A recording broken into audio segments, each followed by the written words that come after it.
하나님 아버지 감사합니다.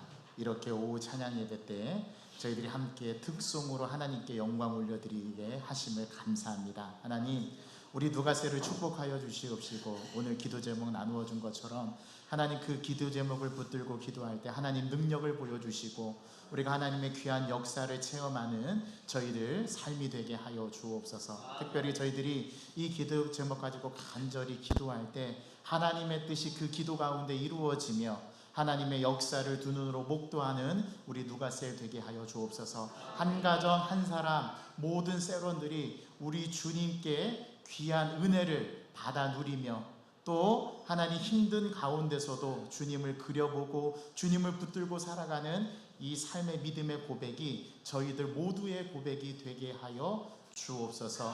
또한 하나님 우리 귀한 다음 세대 하나님 여름 성령 캠프를 참여하고 나서 받은 은혜들을 오늘 특송을 통해서 온몸으로 교사 선생님들과 아이들이 함께 주님 앞에 올려드렸습니다. 무엇보다도 하나님께서 기쁘게 받으신 줄 믿고 저희들 다음 세대를 위해서 더 기도하며 하나님 이 교회에 부흥을 주시고 하나님께서 이 빈자리를 채워주실 것을 믿고 소망하며 저희들이 열심히 부지런히 복음을 전하는 우리 다음 세대들로 하나님 삼아 주옵소서. 또 수고하신 교사 선생님들 가운데 은혜를 베풀어 주시옵시고 저희들의 신앙과 믿음 가운데 하나님께서 복을 내려 주옵소서. 예수 그리스도의 이름으로 감사하며 기도하옵나이다. 아멘. 감사합니다. 우리 귀한 찬양 하나님께서 받으신 줄 믿습니다. 여러분 점심 맛있게 드셨습니까? 네. 너무 맛있었죠? 네. 하나님께서 우리에게 오늘 이 시간에도 그 배불리 먹고 맛있게 먹은 만큼 은혜해 주시길 원합니다. 그런데 우리는 무척 졸리는 시간입니다. 그렇죠? 우리 앞에 있는 사람의 어깨를 한번 이렇게 주물러 주시고 예. 고개도 한번 돌리시고 예. 아이고 감사합니다. 네, 잠이 확 달아나시죠? 네, 오후에는 참 피곤한 시간입니다. 하나님께서 오늘 또 말씀을 통해서 우리를 깨닫게 하시고 힘주시고 능력 주시고 한 주를 살아갈 수 있는 귀한 은혜를 주실 줄을 믿습니다. 우리는 지난주까지 열매로 맺혀지는 사랑이라는 주제로 제자란 무엇인가 우리 8번째 꼭지를 함께 나누었습니다. 특히 지금까지 이 제자 시리즈를 우리 8가지의 꼭지들을 매주일 오후 예배 때 하나씩 다루면서 우리 제자에 대한 깊은 의미와 성경의 가르침을 살펴보았습니다. 제가 부임하고 나서 우리 청빙 때 제출했던 목회계획서 그대로 지금 제가 진행하고 있는데요. 벌써 이제 2년 동안 우리가 계속 말씀을 통해서 우리가 함께 우리 사명 선언문에 나와 있는 그 내용들을 계속해서 묵상하고 깊이 있게 우리가 함께 나누고 있는데, 그래서 우리가 추구하는 건강하고 성숙한 교회, 건강하고 성숙한 교회는 어떤 교회냐? 진짜 제자 삼고 제자 되는 교회가 건강하고 성숙한 교회인 줄 믿습니다. 우리가 계속해서 오후 시간마다 이렇게 이제 시리즈로 저희들이 함께 성경 말씀의 본문을 가지고 그 의미를 하나씩 우리가 교육해 나가면서 진짜 하나님의 제자로 거듭나는, 또 예수님의 제자로 거듭나는 우리 영광교회 모든 성도들이 되기를 간절히 소망합니다. 특별히 지난 시간에는 제자됨이 그 열매가 어떻게 나타나는지, 그리고 우리의 삶 속에서 맺어야 할 사랑의 열매가 무엇인지를 나누었고요. 또 제자는 삶으로 드러나고 나타나는 것임을 함께 우리 묵상해 보면서 함께 은혜를 나누었습니다. 지난주 말씀의 핵심은 2가지입니다. 첫 번째는 우리가 교회에서 우리들의 삶에서 은사의 중요성 그렇게나 많이 강조했지만 역으로 사랑의 열매는 그렇게 많이 강조하지 않았다라는 사실, 우리가 은사가 아닌 삶의 열매를, 사랑의 열매를 은사만큼이나 강조했다면 우리 교회는 변화되고 달라졌을 것이라는 것, 우리가 자성적인 반성과 함께 우리 자신의 삶에서 어떤 열매를 맺고 있는가를 통해서 우리가 제자인지 아닌지를 한번 반성해 보자고 그런 말씀을 드렸습니다. 고염나무에서는 고염이, 감나무에서는 감이, 포도나무에서는 포도 열매가, 무화과 나무에서는 무화과가 열려야지 그 열매를 보고 나무를 알 수 있다라는 성경의 가르침을 우리가 함께 묵상하면서 우리가 어떤 열매를 맺고 있는지를 우리가 드러나고 나타나는 것을 통해서 우리가 누구인지를 알 수 있다라고 했죠. 그래서 우리는 제자인지, 제자의 열매를 맺고 있는지를 함께 지난주 말씀을 통해서 함께 묵상해 보았습니다. 또 우리가 맺어야 할 열매는 사랑의 열매, 성령의 9가지인 열매인 것도 우리 지난주에 함께 말씀 가운데 나누었습니다. 그리고 그 삶의 중심에는 무엇이 있다고요?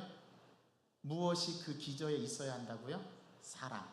그래서 사랑은 하나님 나라의 호흡과도 같고 공기와도 같고 산소와도 같다라고 말씀을 드렸습니다. 더 나아가서 우리의 제자의 삶의 나무에 은사와 사랑이 둘 다 나타날 수 있는데, 은사는 없어도 핑계될 수 있지만 사랑의 본질인 열매가 없으면 우리 심판날에 주님께서 물어보실 때 핑계할 수 없다라고 말씀을 드렸어요.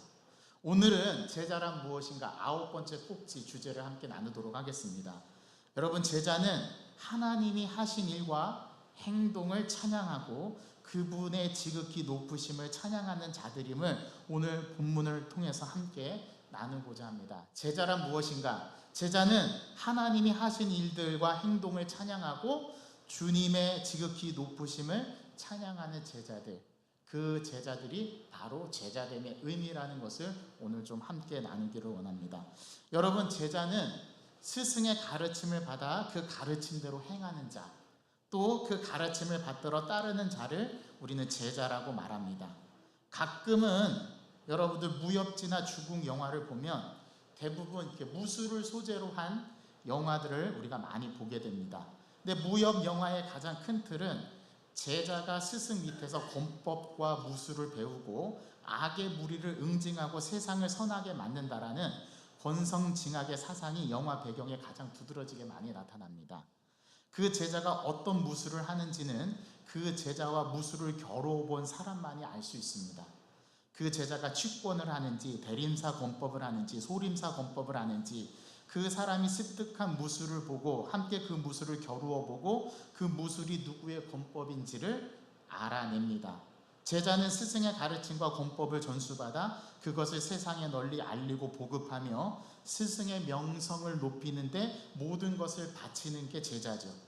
또한 스승은 아무에게나 자신의 권법을 전수하지 않고 전수받을 제자를 선택해서 자신의 뒤를 이을 제자를 선별하여 권법을 전수합니다. 이게 중국 무협 영화에 나오는 내용입니다. 그렇다면 우리도 예수님을 따르는 예수님의 제자들이라고 하는데, 그리스도인들, 즉 예수님의 제자는 우리의 스승 되시는 예수님, 그 예수님의 무엇을 드러내야 할까요? 우리를 통해서 드러나는 것은 무엇이어야 할까요? 그것이 오늘 제자 시리즈 9번째 주제라고 할 수 있습니다. 제자란 무엇인가? 제자란 누구인가? 오늘 제자된 우리가 드러내야 할 것이 무엇인가를 분명하게 오늘 성경은 가르쳐 주는데요. 오늘 시편 150편은 이것을 확실하게 우리에게 가르쳐 줍니다. 오늘 이 시편 150편은 시편 전체 가운데 마지막 시편입니다. 이 마지막 시편은 전체 시편의 클라이막스와도 같고 소설로 말하면 최고의 절정에 해당되는 시편이기도 합니다. 교향곡으로 비유하자면 모든 악기가 가장 강하게 표현해야 할 포르테시모와도 같은 그런 웅장한 피날레와도 같습니다. 이 시편을 제가 표준 세번역으로 읽어드리겠습니다. 한번 들어보십시오. 할렐루야, 주님의 성소에서 하나님을 찬양하여라.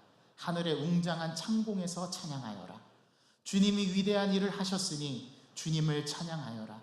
주님은 더없이 위대하시니 주님을 찬양하여라. 나팔 소리로 울리면서 주님을 찬양하고 검은 고와 수금을 타면서 주님을 찬양하여라. 소고치며 춤추면서 주님을 찬양하고 현금을 뜯고 피리 불면서 주님을 찬양하여라. 오묘한 소리 나는 재금을 치면서 주님을 찬양하고 큰 소리 나는 재금을 치면서 주님을 찬양하여라. 숨을 쉬는 사람마다 주님을 찬양하여라. 할렐루야. 여러분, 제 번역, 표준 세번역 번역이 어떻습니까? 여러분들에게 묻습니다. 시편 기자는 왜 이렇게 노래할까요? 다윗은 왜 이렇게 요란을 떨면서 말하죠? 그 이유가 2절에 나와 있습니다. 다 같이 2절의 말씀을 함께 봉독합니다. 시작.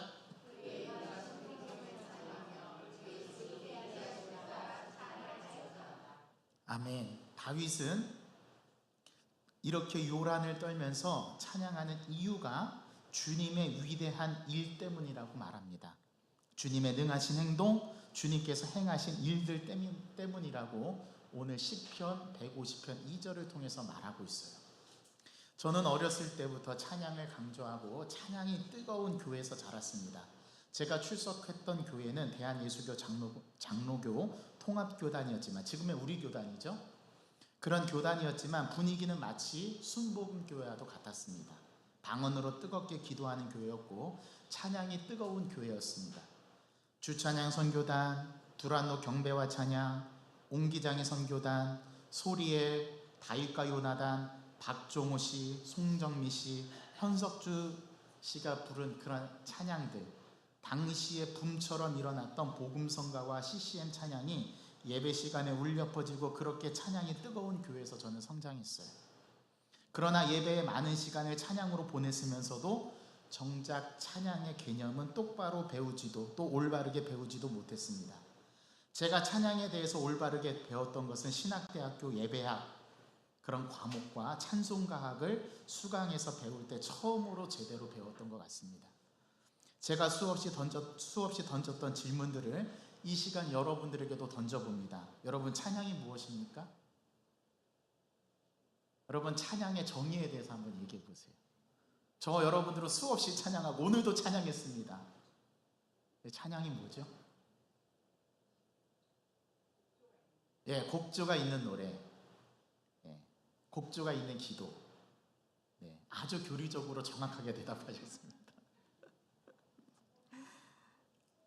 네이버 사전을 검색해보면 찬양이라는 정의에 대해서 아름답고 훌륭함을 크게 기리고 드러낸, 아름답고 훌륭함을 크게 기리고 드러낸 이라는 게 찬양의 본래 정의라는 단어의 정의랍니다. 찬양은 칭찬과도 같다라는 거죠. 칭송하고 크게 드러내고 찬사를 돌리는 것을 찬양이라는 말의 의미라는 거죠. 그러나 사실 찬양이라는 단어를 동원한다고 해서 찬양이 되는 것은 아닙니다. 제가 대학교 시절 아직도 지금 기억나는데, 소양이라는 가수가 사람들에게 알려지지 않고 CCM계에서만 아주 유명세를 탔던 때였습니다. 소양이라는 가수가 CCM의 첫 앨범을 내고 콘서트를 할 때였는데, 저는 맨 앞줄에서 그 콘서트를 볼 수 있는 기회가 있었습니다. 콘서트는 그야말로 감동이었습니다. 특히 반석 위라는 Open This Lock이라는 이 찬양을 부를 때 저는 바로 밑에서 그 소양을 바라보면서 그 찬양을 들었는데 너무나 큰 은혜를 받았어요. 특히 반석 위라는 곡은 여성으로서 가장 높은 음역대를 낼 수 있는, 우리나라의 조수미 씨만이 낼 수 있는 돌고래 소리 높이까지 올라가는 곡이었습니다. 그걸 아무렇지도 않게 소양이라는 가수가 그 절정의 클라이막스를 딱 찍는데요. 사람에게 어떻게 저런 소리가 날 수 있을까? 제가 큰 감동, 그러한 감명을 깊이 받았던, 그래서 아직까지도 지금 그 장면이 생생하게 기억이 나는 그런 감동을 받았습니다. 콘서트가 다 끝난 뒤에 제가 소양에게 가서 이렇게 말했다고 상상해 봅시다. 나는 당신을 찬양합니다. 칭찬합니다. 정말 당신을 칭찬합니다. 라고 말했다고 가정합시다. 이 얼마나 우스꽝스러운 칭찬입니까? 이 얼마나 황당한 칭찬입니까? 이것을 찬양이라고 말할 수 있을까요? 칭찬은 칭찬이라는 말이 아니라 그 어떠한 점을 칭찬하는지, 그 찬양하는지에 직접 거론해서 말해야 한다라는 것입니다. 제가 만약 소양에게 가서 당신은 훌륭한 목소리를 가졌습니다. 당신이 노래를 부르기 시작하자 제 마음은 온통 당신의 목소리로 빨려 들어갔습니다. 다른 사람들의 얼굴도 쳐다보았는데 그들도 온통 당신의 노래에 빠져들고 있었습니다. 당신을 통해서 하나님께서 지금 나와 함께 계심을 나는 경험했습니다. 이렇게 해야 그 사람을 진짜 찬양하는 것이 됩니다. 칭찬하는 것이 되는 것이죠. 제가 한 부인이 어린아이의 손을 잡고 길을 걸어가고 있는 것을 바라보았습니다. 그 여인이 너무나 아름답고 너무나도 예뻐 보였습니다. 그런데 제가 달려가서 난데없이 그 부인의 손을 잡고 오 부인, 저는 부인을 흠모합니다. 찬양합니다 라고 말했다고 생각해 봅시다. 그러면 그 여인의 반응이 어떨까요? 그녀가 뭐라고 하겠습니까? 이런 미친 사람을 만나. 그러면서 저를 성추행범으로 경찰서에 고소할 것입니다.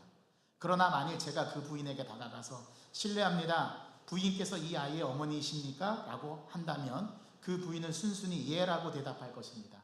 그 다음에 제가 이렇게 말했다고 칩시다. 정말 귀여운 아이입니다.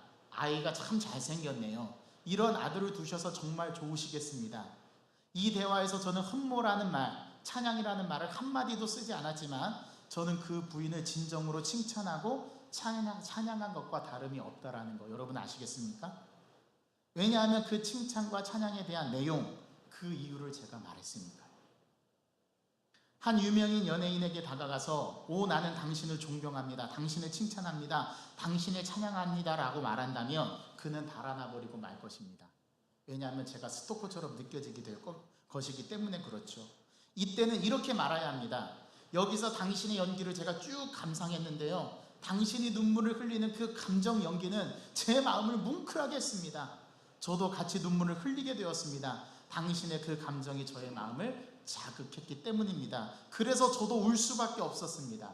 만약 제가 이렇게 그 사람에 대해서 사람에게 말했다면 그는 저에게 깊은 감동을 느꼈을 것입니다. 여러분, 찬양한다라는 것, 칭찬한다라는 것의 의미는 바로 이런 겁니다. 찬양한다라는 것은 바로 이런 의미라는 거죠. 저와 여러분들이 하나님을 찬양한다라고 수없이 고백하고 말하는데요. 여러분들에게 묻습니다. 여러분들은 왜 주님을 찬양하십니까? 주님을 찬양하는 이유가 뭐죠? 하나님을 찬양할 때 우리는 얼마나 많이 그리고 아무 뜻도 없이 찬양이라는 말을 자주 사용합니까? 우리의 말들은 마치 빈 상자와 같습니다. 제가 청년들을 지도할 때 한 찬양 인도자가 이렇게 찬양 인도를 했습니다. 할렐루야! 주님을 찬양합시다! 라고 소리치면서 찬양 인도를 하더라고요. 제가 예배를 마치고 그 청년을 불러다가 물었습니다. 왜 주님을 찬양합니까? 라고 물었더니 굉장히 당황하면서 그러니까요 목사님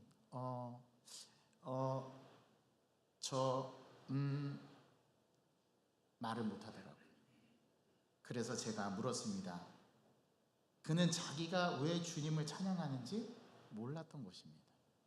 그냥 찬양 인도자는 그렇게 인도해야 한다고 배웠기 때문에, 다리 놓는 사람 단오사에서 그렇게 찬양 인도자 훈련을 받아서, 그런데 진정으로 왜 찬양하는지도 모르고 찬양한다라는 의미가 뭔지도 모른 채 그는 찬양을 기능적으로 기계적으로 인도했던 겁니다. 할렐루야! 우리 두 손을 들고 주님을 찬양합시다. 그러면 찬양이 되는 것입니까? 찬양의 의미도 뭔지도 모르는데, 그렇다면 우리가 찬양을 부른다는 것은 잘못된 것입니다. 또 제가 어떤 청년이 할렐루야라고 외치는 것을 보았습니다. 그래서 제가 물었습니다. 왜 할렐루야라고 말하셨죠? 그랬더니 그 청년이 글쎄요 라고 대답했습니다. 그래서 제가 말해주었습니다. 형제는 장로교인이고 교리적인 공부에서 아멘, 할렐루야라고 말해야 한다라고 배웠기 때문에 할렐루야라고 한 것이죠. 그랬더니 그 청년이 맞다라고 대답을 했습니다. 그 청년은 왜 할렐루야 의미가 뭔지도 모른 채 할렐루야라고 외쳤던 거죠. 여러분, 우리가 하나님께 찬양을 드린다, 찬양을 올린다라고 말한 후에 이와 같지 않습니까? 오늘 본문에서 다윗은 자신이 시편을 지으면서 찬양하는 이유를 말합니다. 150편 2절에서 그의 능하신 행동을 찬양하며 그의 지극히 위대하심을 따라 찬양할지어다. 그러나 우리가 찬양하는 것은 이런 이유를 갖고 있지 않습니다. 그렇지 않나요? 오늘 이 사실이 우리의 마음에서 아픔을 만나는 지점입니다. 여러분들에게 묻습니다. 여러분들은 주님을 찬양하는 것이 주님의 능하신 행동 때문에 행하신 일들을 기억하면서 또 지극히 그분의 위대하심을 따라 찬양하고 계십니까? 아니면 찬양은 그렇게 해야 된다라고 교리적으로 배웠기 때문에 그렇게 찬양하는 것입니까? 전자와 후자는 의미가 전혀 다릅니다. 우리가 사실 그렇지 않다는 것에 마음이 숙연해지는 이유가 또한 여기에 있습니다. 어쩌면 우리는 예쁜 리본이 달려있고 화려한 포장 겉면에 주님을 찬양하네, 할렐루야, 하나님께 영광을, 아멘이라고 적힌 큰 카드가 붙은 상자가 수북히 쌓인 작은 손수레를 교회에 매주일 가지고 오는 것인지도 모릅니다. 그러면 목사인 제가 이 아름다운 백성들을 보십시오, 저들은 많은 찬양을 가지고 교회에 나왔습니다라고 감격하면서 하나님 앞에 기도하겠죠. 그리고 모든 상자는 수레에서 강단으로 옮겨집니다. 그리고 예배 시간에 임재하시는 하나님께서 아주 기대 가득함에 기대감에 차서 그 리본이 달려있고 화려한 포장 겉면에 쓰인 주님을 찬양하네 할렐루야 하나님께 영광을 아멘이라고 적힌 그 예물을 열어보십니다. 그러나 그 상자 안에는 아무것도 없습니다. 우리가 드리는 찬양이 이와 같지 않나요? 그래서 저는 언젠가 그런 생각이 들었습니다. 나는 지금까지 교회에서 30년 넘게 신앙생활을 해왔지만 그런데 지금까지 찬양에 대해서 배운 것은 무엇이란 말인가? 그렇습니다. 저는 30년 동안 4가지만 할렐루야 여호와를 찬송할지어다 그런 뜻이죠. 주님을 찬양하세 하나님께 영광을 아멘이라고 배웠지만 또한 그 4가지 말들을 어떻게 쓰는 것인지도 배웠습니다. 그리고 최근에 새로운 방법도 발견했습니다. 우리 권사님께서 말씀하신 그 4가지 말에 곡조를 붙이는 거죠. 그리고 하나님 앞에 찬양합니다. 그러면서 내 찬양이 어떤 이유들을 담고 있다고 생각했습니다. 주님, 이것이 제가 주님께 돌릴 수 있는 찬양의 전부입니까? 라고 주님께 물어보았습니다. 그때 다윗의 시편 150편 2절 말씀, 이 말씀이 제 눈에 들어왔습니다. 그의 능하신 행동을 인하여 찬양하며 그의 지극히 높으신 위대하심을 따라 찬양할지어다. 그래서 시편의 말씀들을 다시 1편부터 150편까지 저는 뒤적거리면서 찾아보기 시작했습니다. 놀랍게도 시편은 여호와를 찬양하라 그렇게 말하지 않고 그의 능하신 행동을 인하여 찬양하며 그의 지극히 위대하심을 따라 찬양할지어다라는 말씀이 놀랍게도 계속해서 반복되고 있다는 사실을 깨닫게 되었습니다. 그래서 시편의 말씀들을 다시금 뒤적거리며 찾아보았습니다. 너는 그의 행하신 능하신 행동과 하신 일을 찬양하라. 성경은 계속해서 주님이 하신 행동과 일들을 찬양하라는 도전적인 메시지와 구절들이 제 눈에 들어오기 시작했습니다. 저희 가정은 지금 1113 말씀 읽기 본문이 시편을 마치고 지난주 잠언으로 넘어갔습니다. 지난 한 주간 시편의 말씀들을 살펴보면서 왜 다윗이 주님을 찬양하는지 그 이유를 저는 시편에서 찾게 되었습니다. 저는 그때서야 깨달았습니다. 모든 찬양은 찬양하는 이유를 담고 있어야 한다는 사실을 말이죠. 우리가 그저 입술로 부르는 찬양이 찬양이 되는 것이 아니라는 겁니다. 우리는 왜 주님을 찬양하는지 그 의미를 반드시 알고 찬양해야 한다는 것입니다. 그것이 바로 제자의 삶이기 때문에 그렇습니다. 제자는 주님의 위대한 일들을 드러내고 그분이 행하신 일들을 나타내며 그것을 찬양으로 올려드리는 자가 바로 제자이기 때문에 그렇습니다. 우리의 스승 되시는 주님, 우리의 주인 되시는 하나님의 행하신 일들을 우리가 나타내고 우리가 드러내는 것을 하는 자들이 바로 제자이기 때문에 우리는 이 찬양의 의미를 올바르게 알고 스승 되시는 주님께 모든 것을 돌려야 한다는 것입니다. 여러분, 제가 물건을 사기 위해서 밖으로 나갔다고 상상해 봅시다. 집에 들어오면 아내가 묻겠죠. 어디 다녀오셨어요? 물건을 사러 좀 마트에 갔다 왔어요 라고 제가 대답합니다. 그러면 다시 아내가 물을 겁니다. 그래서 뭘 사셨어요? 아무것도 안 사고 구경만 했어. 이때 무언가 잘못되었으면 여러분들은 직감하셨을 것입니다. 저는 물건을 사러 라는 말을 쓸 수 있을 것입니다. 그러나 물건을 사지는 않았습니다. 그냥 이리저리 기웃거리기만 했죠. 마찬가지로 많은 사람들이 찬양이라는 말을 자주 사용합니다. 그러나 엄밀히 말해 우리는 찬양을 하고 있지 않습니다. 하나님이 찬양을 원하시지 의미 없는 말을 반복하는 것을 원하시지 않기 때문에 그렇습니다. 주님은 상자에는 별 관심이 없으시고 그 상자 안에 무엇이 들었는지에 대해서 궁금해 하신다는 사실입니다. 그러면 우리는 어떻게 찬양해야 할까요? 우리는 주님의 능하신 행동을, 주님께서 하신 일들을, 주님께서 우리에게 행하신 일들을 찬양해야 한다는 사실입니다. 주님께서 우리에게 무엇을 행하셨습니까? 죄와 또 그 죄로 인해서 죽을 수밖에 없는 저희들을 사망에서 건져주셨죠. 이스라엘 백성들을 애굽의 바로의 압제에서 우리를 건져내셨습니다. 이번 주가 우리 광복 80주년을 기념하는 주일입니다. 8월 15일이 광복절이죠. 광복절이 무슨 날입니까? 일제강점기, 자유와 주권을 침탈당한 채 우리가 일제의 강점 그 앞에 우리의 주권을 잃고 고난당하고 고통스러운 그 날에서 해방되어서 다시금 주권을 되찾고 대한민국 정부가 다시 수립되는, 그것을 기억하고 이제 다시는 그러한 과거를 반복하지 않기 위해서 기리고 그 해방한 날을 기념하며 또 그 역사가 주는 교훈을 바르게 알고 어떻게 우리나라가 나아가야 할지에 대해서 다시금 그 삶을 돌아보는 게 광복절이지 않나요?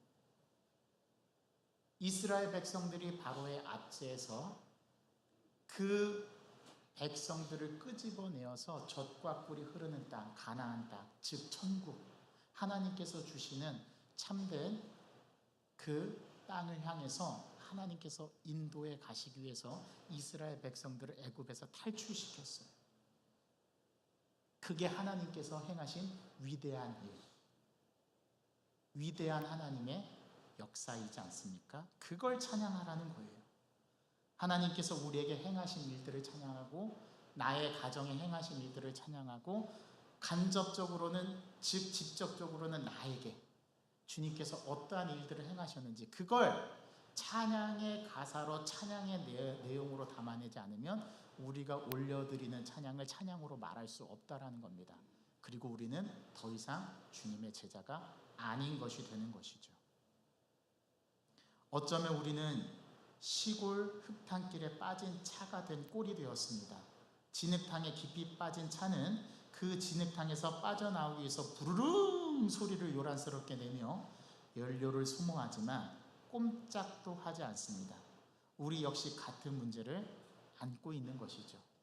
제가 지난 2주 동안 제 차 때문에 골치를 앓았습니다.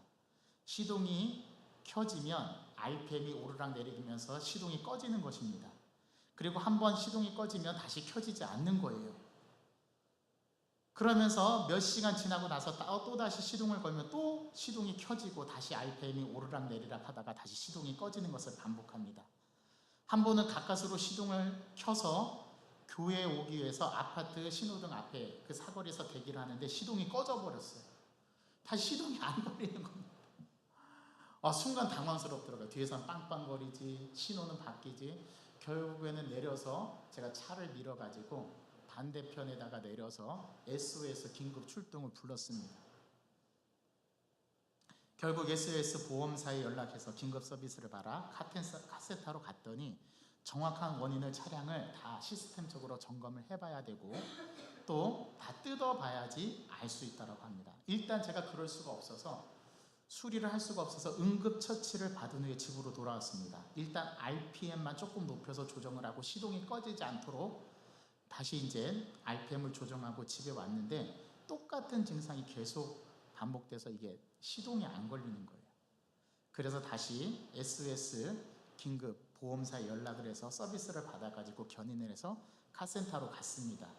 다 뜯어봐서 정밀 검사를 해보니까 4가지 영역에서 문제가 생겼습니다. 첫 번째는 스로틀 바디에 카본이 너무 많이 껴가지고 시동이 자주 꺼지는 거였는데, 두 번째 고장난 것은 산소 센서가 고장이 났고 또 점화 플러그가 고장이 났고, 이 점화 플러그에 이 스파크를 딱 넣어주기 위해서는 이 점화 코일이라는 게 있는데 그 점화 코일을 한 번도 갈지 않아가지고 이 제대로 스파크에 이 전원이 일정한 전압이 딱 스파크를 불꽃을 점화시켜서 이렇게 폭발을 해줘야 되는데 그게 안 돼서 이제 차에 문제가 발생했다라는 4가지의 원인을 결과를 받았습니다. 우리의 문제가 바로 이 차량의 문제와도 같습니다. 문제점을 해결하지 못한 채 계속 고장난 차를 탈 수는 없죠. 마찬가지입니다.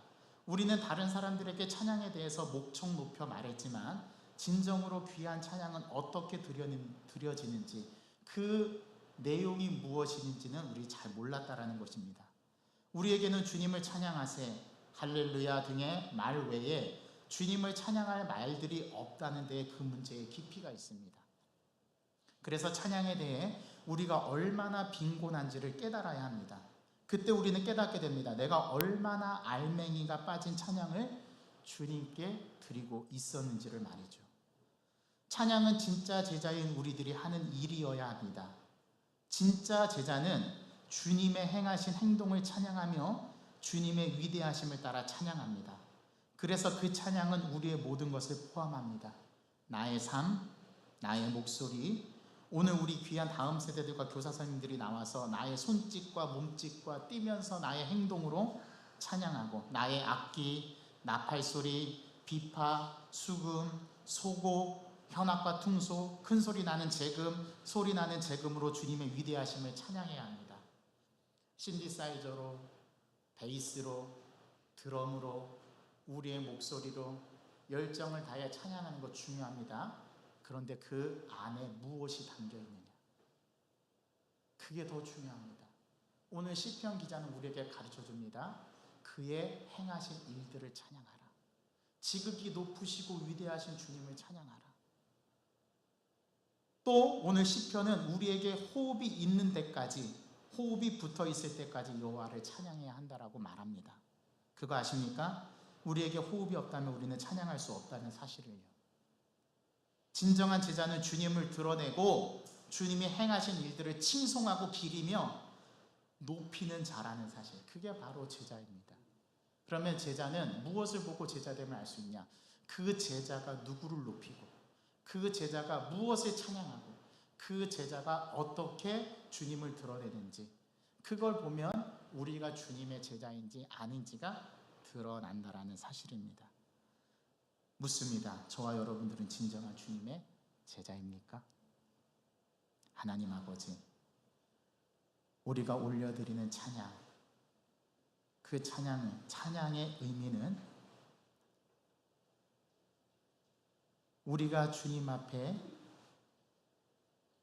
드러내는 것을 통해서 그분을 기리고 높이고 그분의 위대함을 나타내는 것이라고 오늘 시편 150편 2절은 가르쳐 줍니다.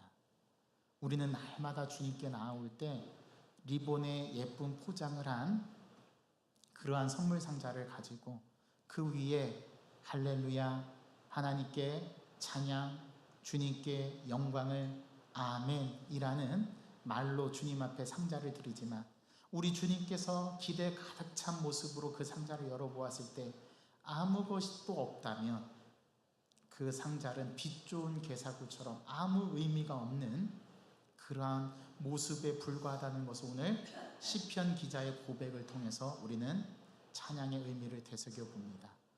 스승은 제자를 삼아서 그 제자에게 가르치고, 제자는 그 스승에게 가르침을 받아 그 스승을 드러내고 그 스승의 가르친 바를 행하는 자들인데, 우리가 주님을 찬양하는 제자로서 과연 그 찬양의 의미를 담아내고 우리가 주님 앞에 찬양을 올려드리고 있는지 오늘 이 말씀을 통해서 깨닫게 하여 주시옵시고 알게 하여 주옵소서.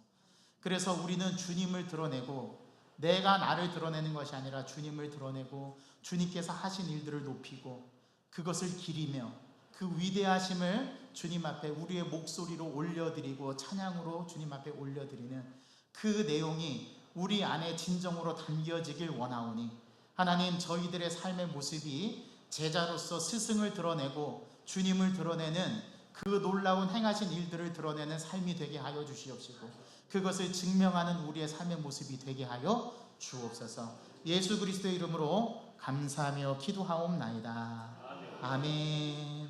우리 오늘 주신 말씀을 생각하면서 우리 다 같이 옆 사람 생각해보고 오늘 그 우리에게 주신 말씀을